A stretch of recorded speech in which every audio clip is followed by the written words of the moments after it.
suspected my wife was planning a divorce, so I moved my assets. 2 weeks later she filed, but then backed down when her plan failed. Hi everyone, I've been reading posts here for a while, believing I'd never have my own story to tell. However, life has a way of surprising you, and I've been carrying this around for months. I need to get it out. To be clear, I've never been the type to jump to conclusions or assume the worst. My wife, let's call her M, and I have been together for 6 years and married for 4. Everything seemed solid, or so I thought. We had the typical ups and downs, but nothing that made me think, oh, there's a problem. In fact, for most of our relationship, we were that fully committed couple, almost like colleagues. We laughed at silly inside jokes, argued for hours about which movie to watch. We had a synchronicity that just worked. She organized elaborate date nights, and I surprised her with her favorite takeout after a long day. It felt effortless, as if we'd cracked the mystery of love. That's why what happened next hit me like a brick.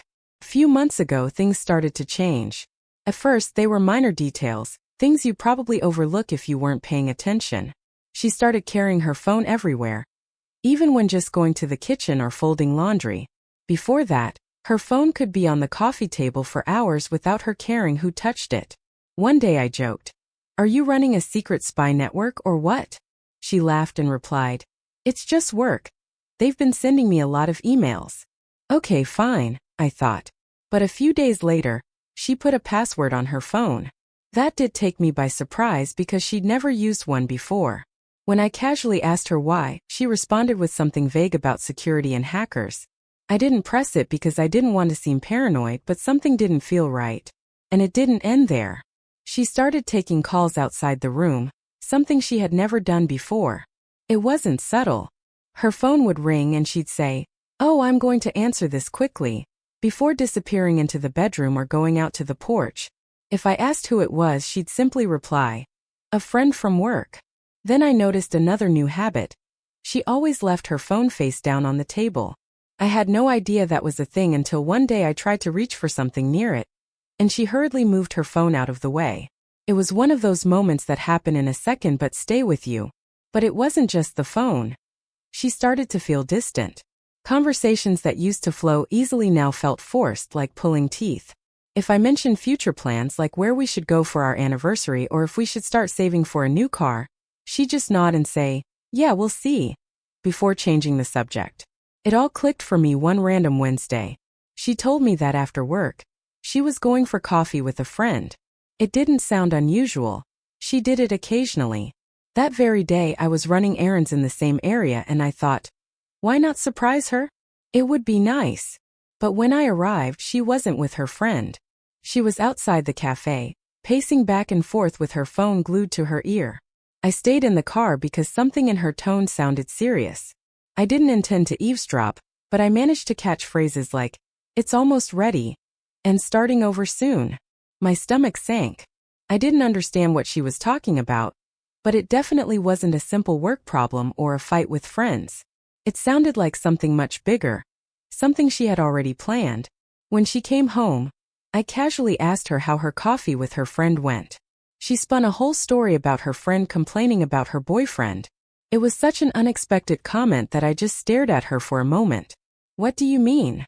I asked. She shrugged and said, "I just think we should have everything in one place, you know?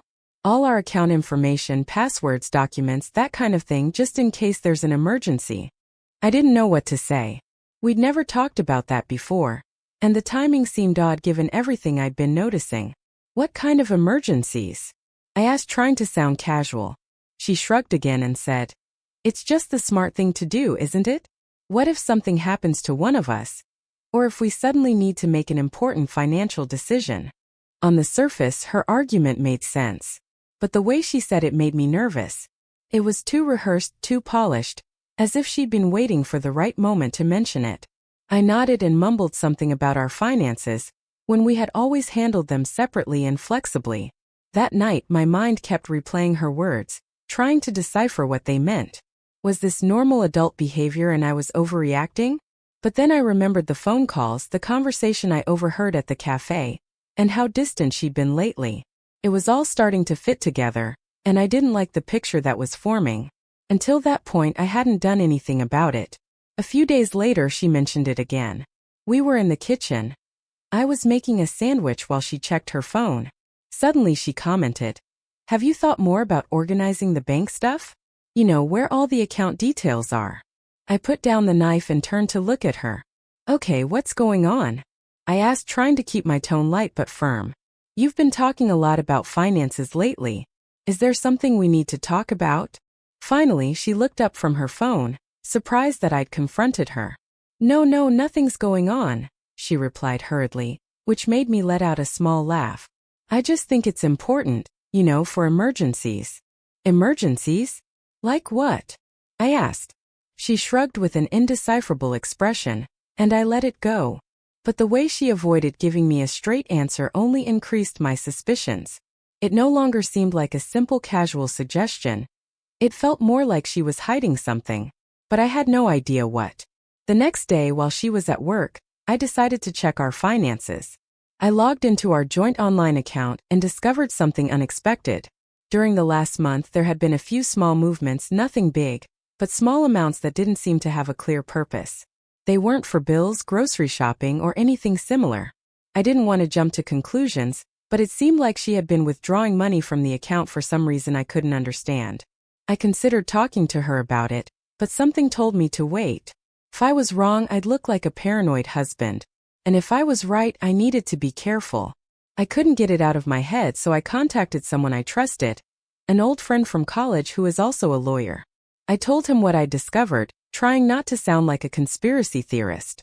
"Look," he said after I explained everything. "I'm not saying something is definitely happening, but you're not crazy for wanting to be prepared. If you're worried about protecting your assets, this is the time to do it. Better safe than sorry." He explained the steps I could take, simple procedures to ensure that my finances were protected in case something happened.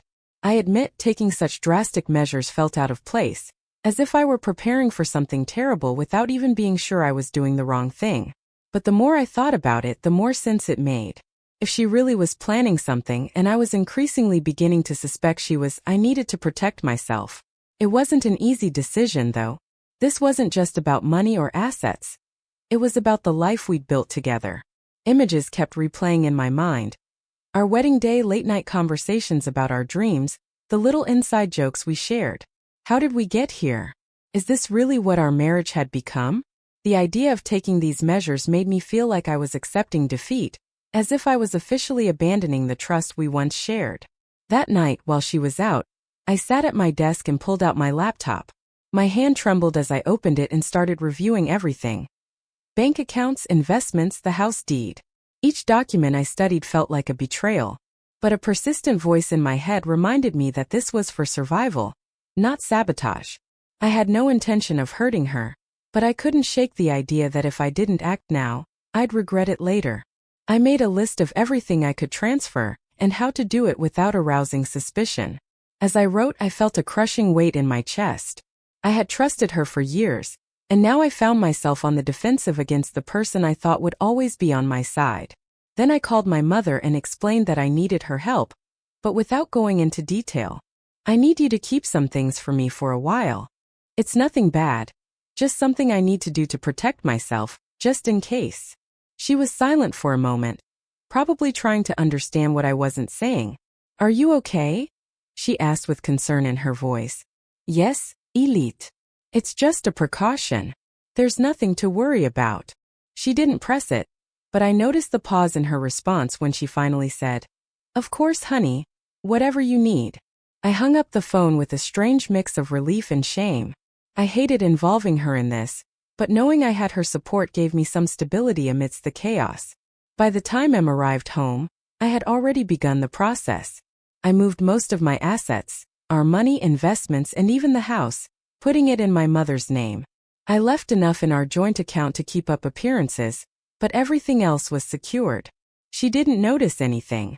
She came in, kissed me on the cheek, and in her usual tone asked if I wanted to watch a movie. Outwardly she seemed fine, but inside I was a mess. Part of me felt horrible, as if I had betrayed her trust, but another part of me felt relieved, as if I was finally regaining control of a situation that had gotten out of hand. For the next 3 days, I tried to maintain a normal routine. I didn't want her to notice that anything had changed. She seemed content, even unusually cheerful. At times, however, instead of reassuring me, that only increased my suspicions. If she was planning something, she was hiding it perfectly. What struck me most was that she never mentioned finances again, not even after I confronted her the last time. It was as if the subject had completely vanished from her memory. At first, I thought maybe I'd overreacted and she simply let it go because it wasn't that important. But the more I thought about it, the clearer it became that she was avoiding it, as if she was afraid to bring it up again. After I pressured her, I noticed her observing me on several occasions, as if she were assessing my mood or deciding whether to tell me something. But every time I caught her, she quickly turned her attention back to whatever she was doing. Her phone, the TV, a book. It was subtle, but it was there. It felt as if she was waiting for me to bring up the subject, as if she didn't want to push it any further. The silence only made me more anxious. It wasn't like her to let go of something she considered important, and the way she avoided the topic suddenly seemed too intentional. If she was testing the waters, she wouldn't risk it yet. If she was waiting for something, I wasn't going to give her the signal to act. Whatever she had planned, I knew I had to be one step ahead. Something was coming even though I didn't know when or how. The only thing I could do was prepare.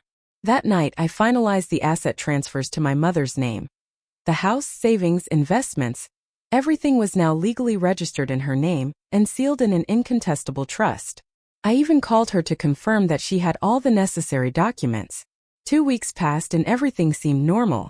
Too normal, in fact.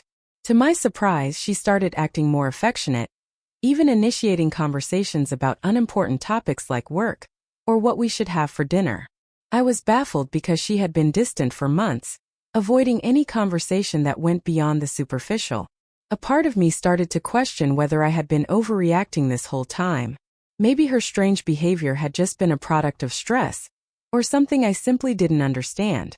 But then one Friday night, without warning, she sat next to me on the sofa, turned off the TV, and with a serious expression said, "We need to talk." I knew at the instant she opened her mouth. I knew exactly what she was going to say before she did. "I think we should get a divorce," she said in a voice so calm that it seemed as if she'd already rehearsed it. She didn't sound angry or emotional, just cold, as if she were informing me that we were out of milk. I looked at her, not knowing how to respond, while she began to explain herself. She talked about needing space, about wanting to find herself, about feeling like she'd lost her identity within the marriage. Typical breakup phrases that didn't really explain anything. But then she said something that sounded different. "You know, I've made a lot of sacrifices for you over the years, and I don't think you really appreciate them. I deserve more." That last part hurt. Not only did she want to leave, but she said it as if I owed her something, as if it was all my fault and she was simply claiming what was hers. While I was trying to process her words, a new question arose in my mind. Why now? Then she said something that made everything start to make sense. "A friend of mine has been helping me see things more clearly," she continued without looking at me. I decided to keep quiet and let her talk, although in my head everything was going a mile a minute. Who was this friend? Why was she so involved in my marriage? The way she said it didn't sound casual. It seemed as if someone had been encouraging her, convincing her that leaving me wasn't just an option but a strategy she had to execute. And the more she talked about how she deserved more for her sacrifices, the more skeptical I became. Sacrifices? What sacrifices? She had always told me she was happy with me. I worked hard to give her the life she wanted, and it wasn't just about money. When she asked us to move closer to her work, I agreed, even though it meant my commute would be much longer. When she wanted to go on that expensive yoga retreat last year, I made it possible. And it's not like I was a distant or indifferent husband. I remembered birthdays and the little things she mentioned she liked. When she felt stuck in a rut, I suggested date nights. I listened to her complain about her work, her friends, and her family. I didn't always do it perfectly, but at least I tried. That's why when she said, "I deserve more," her words stung. I didn't even stop to consider if she was right. No, she wasn't upset about something I did or didn't do. She was upset because something in her had changed. Maybe it was this friend she talked so much about, or maybe something else. But the woman in front of me was no longer the same one I married, and I wasn't going to allow her. Music. Rewriting neutral. If that's what you feel, I guess we should think about the next steps. She seemed surprised that I didn't argue or beg her to stay, but I didn't care. My mind was elsewhere. I needed to understand what or who was behind this sudden change. She didn't just wake up one day and decide she wanted to end this. It was something bigger, and I wasn't going to let it take me by surprise again. After that conversation, she moved into her own apartment, and on Monday I received the divorce papers. Let me tell you something. They not only wanted to end the relationship, they planned to take everything. Half the house, my savings, my assets, and the car. She wanted it all, plus some ambiguous alimony clauses that made no sense considering her high salary. It seemed she expected me to give her everything I had worked for. At first I thought she was just being vindictive, but the way her demands were written, so specific and aggressive, made it clear that someone was guiding her in this process. So I started investigating. I couldn't just ask her who she'd been talking to, so I had to be smart. I started with her social media. She hadn't blocked me, and even though she didn't post frequently, I checked her tagged photos and comments, looking for someone new. That's when I noticed a pattern. A certain Jack was liking and commenting on several of her posts, nothing inappropriate but enough to make me wonder. I went to his profile, which was public. At first glance, he seemed like a simple 30-year-old marketing professional. But scrolling down his wall, I found something strange. He posted a photo at the same cafe where I had been weeks earlier, the same day I overheard her say, "It's almost ready." My stomach churned. I kept looking and found more subtle signs. A comment on one of her photos that said, "You can do this." A selfie she'd taken in what looked like her new apartment. It wasn't concrete proof, but it was enough to confirm my suspicions. I didn't know exactly what to do with this information, but I knew I couldn't just sit idly by waiting for answers. Her words about a friend who helped her see things clearly kept echoing in my mind. I had to find out who it was. I decided to contact someone who might know more. Lisa, a mutual friend that she and I had shared for years. At first, I kept the conversation light, asking if she'd talked to my wife lately or noticed anything strange. Lisa responded quickly, saying she had no idea who this friend was or what advice they had given. I tried to ask her more questions, but instead of answering, she got defensive and ended the conversation with a curt, "Sorry, but I can't help you." It all felt rushed, like she was trying to avoid getting involved. But I wasn't willing to give up so easily. So I decided to call another friend, Amy. I followed the same pattern, telling her that I was just trying to understand what was happening. At first she was evasive, responding with vague phrases and avoiding giving me details. But when I pressed a little more, her attitude suddenly changed and she ended the call abruptly, which only increased my suspicions. I sat there frustrated, not knowing what to do. Just when I thought I wouldn't get anything else, to my surprise, Amy called me back.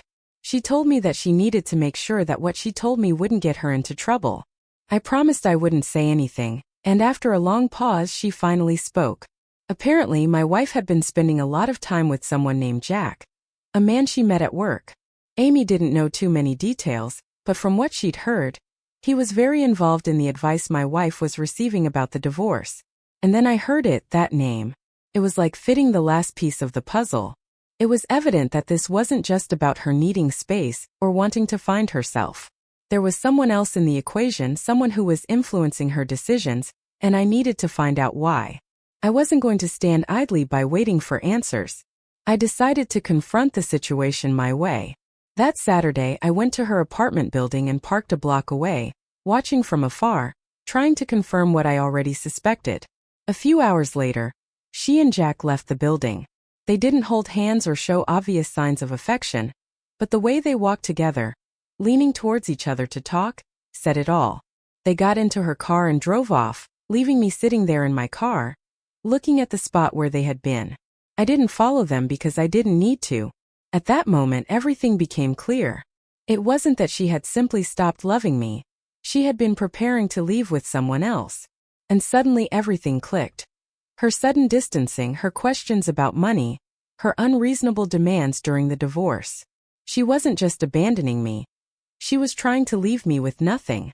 And the worst part of all was that she was never alone in this process. That night I went home with my mind racing. The pain of betrayal was intense, but what hurt the most was realizing how premeditated it all had been. She hadn't just decided to leave me. She was using the divorce as a springboard to the new life she was building with Jack. But what she didn't know was that I already had something planned for her. The mediation session was just the beginning. From the moment we entered the room, the atmosphere felt tense. Her lawyer arrived with a file so thick it looked like they were presenting a case against a multinational corporation. With a confident tone, he began to list her demands as if they were completely reasonable. Half the house, the money, my assets, the car, and even some absurd alimony clauses. I didn't say anything. I just listened, waiting for the moment when my lawyer would make his move. When our turn came, he slid a set of documents across the table and calmly said, "Before we continue, I think everyone should review these first." Her lawyer took the papers and began to skim them. His confident posture changed immediately as he turned the pages. His brow furrowed more and more. "What is this?" he asked, looking at my lawyer. "These documents show the transfer of all major assets to a trust in the name of my client's mother," my lawyer replied calmly. "The transfers were completed several weeks before your client filed for divorce, and the trust is completely legal and irrevocable." The silence in the room became absolute. Her lawyer looked at her, confused and visibly annoyed. "You didn't mention this," he said in a dry tone. She snatched the papers from his hands and started skimming them. Signatures, notarizations, and the dates. Then she looked directly at me. I could see a mix of disbelief and rage on her face. "You planned this," she murmured, as if I had committed an unforgivable betrayal. "You knew I was going to file and you prepared everything to ruin me." I didn't answer. I just sat silently and let her connect the dots herself. Her lawyer, clearly frustrated, asked my lawyer to explain further, and he did so calmly and in detail, presenting every document necessary to prove that the transfers were completely valid. The dates matched perfectly, showing that I had made the moves long before she filed. The signatures were duly certified and everything was airtight. There was nothing they could do to challenge it. She was furious. "I can't believe it," she said, leaning forward in her chair. "I can't believe you did this to me." I remained silent. What could I say? This wasn't about what I had done to her. It was about protecting myself because she had made it clear that she wasn't going to leave peacefully. The session ended with her lawyer saying something about rethinking their strategy, but everyone in the room knew they had no moves left. When we left the building, she grabbed my arm and pulled me aside in the hallway. I could see a mixture of rage and desperation on her face. "This isn't over," she said in a low tone. "You're going to regret this." I looked at her steadily and replied calmly, "I already regret trusting you. That's the only regret I have." Things escalated faster than I expected. The mediation session was just the first blow. After that, she went into crisis mode almost immediately. It all started with calls, endless calls. At first she seemed calm, even remorseful. She left me voicemail saying things like, "I think we just need to talk," or, "I know this got out of control but we can fix it." When I didn't respond, her tone changed. By the second day, her messages were a mix of crying and yelling. One moment she was telling me she had made a mistake and didn't want to lose what we'd built together. And the next she was unleashing a storm of insults, calling me selfish, cruel, and blaming me for everything that was wrong in her life. I ignored it all. My lawyer warned me not to engage, and frankly, I didn't want to either. I was done with her games. But she wasn't. When she saw that neither the calls nor the messages were working, she decided to try something worse. Lies. Some mutual friends told me that she had started telling them that the divorce was a farce. According to her, it was all part of a big hoax, a kind of test. Who could believe something like that? The cracks in her story began to show, and soon everything fell apart. People started asking questions. If it was a joke, why did you file real legal documents? Or, if it wasn't serious, why did you hire a lawyer and make such specific demands? When she realized that no one was buying the hoax version, she changed her story again. She said that it wasn't really a joke, but a test to see how strong our relationship was. She started posing as the victim, claiming that my reaction had hurt and betrayed her, that I had destroyed the trust in our marriage, and that I had taken things too far. First, some people seemed to believe her. I started receiving strange emails and comments from acquaintances saying things like, "Wow, I didn't realize how hard it all was for her." Even her brother attacked me, saying, You should have talked about it instead of taking such drastic measures. It was annoying, but I knew the truth would come out sooner or later. And it did, thanks to a mutual acquaintance. Let's call him Matt. Matt and I were never particularly close, but we always got along. A few weeks after the mediation, he sent me an unexpected message saying he had something I needed to see. When we met, he took out his phone and showed me a series of messages between her and Jack. First, I was confused. How did you get these? I asked as I scrolled through the messages. Matt explained that he and Jack shared a mutual friend who had overheard their conversations. Apparently, this acquaintance started to get concerned about the way things were developing, especially when Jack began to brag about how he was helping her secure her future. It didn't take long to realize what securing her future really meant, trying to leave me broke. Feeling that he couldn't keep quiet, this friend took screenshots of the messages and sent them to Matt, believing that he had a better relationship with me and could warn me. This guy has been playing both sides, Matt said, shaking his head. He's been encouraging her to take everything she can from you, making her believe that he would be there for her after all this. Then he handed me the messages and added, I thought you should know. You don't deserve this, man. The texts were devastating. She wasn't just complaining to Jack about the divorce. She was actively planning her next steps with him, and he was guiding her every step of the way. One message from her said, Once the agreement is finalized, we'll have everything we need. I just need him to accept the terms. Jack replied, Don't back down. Make him feel guilty if necessary. He owes it to you. We'll start over once you have the money. I stared at Matt's phone screen, trying to absorb what I was reading. This wasn't an emotional reaction to a failed marriage. It was cold, premeditated, calculated manipulation. I thanked Matt as he left, but my mind kept racing. Now everything made sense. Her sudden distancing, her obsession with our finances, her irrational demands during the divorce. It was all part of a plan, one she had been developing with Jack behind my back. The messages soon circulated among our acquaintances. Matt shared them with some friends and they quickly spread. Suddenly, her version of events stopped being credible. People who previously stayed on the sidelines or even supported her began to pull away. The change was immediate.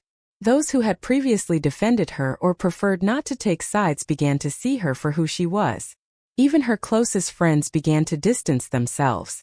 By the time the divorce was finalized, she was left with only her personal belongings. Her lawyer discreetly withdrew the lawsuit after realizing it had no legal basis. All her demands crumbled under the weight of the documents I presented, and the trust one established with my mother was unbreakable. Jack disappeared as soon as everything began to crumble around her. I wouldn't be surprised if he used her as much as she tried to use me. From what I could see, he sold her the fantasy of independence and a fresh start, but the moment it became clear that she wasn't going to get anything, he vanished. Without him by her side, her confidence plummeted. The calls and messages continued, each one sounding more desperate. She no longer accused me of anything. Now she begged, Can we talk? Please, I'll do anything to fix this, one voicemail said. In another, her tone was different. You don't have to forgive me, but at least we can work this out and move on. Let's forget everything.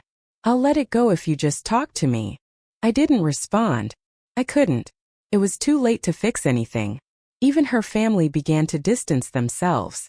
At one point, her brother, who had initially attacked me, ended up contacting me to apologize. I didn't know what she was doing to you, he admitted. I'm sorry I believed her.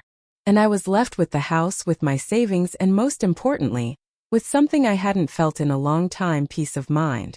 My mother, as always, was my unconditional support. She showed up with buckets of paint and a list of ideas to help me reclaim my space. Today, life feels like mine again. No more doubts in every conversation. No more feeling betrayed. Just peace. She's nothing more than a closed chapter, a fragment of my story that I'll never reread. And the rest of the book is completely in my hands to write.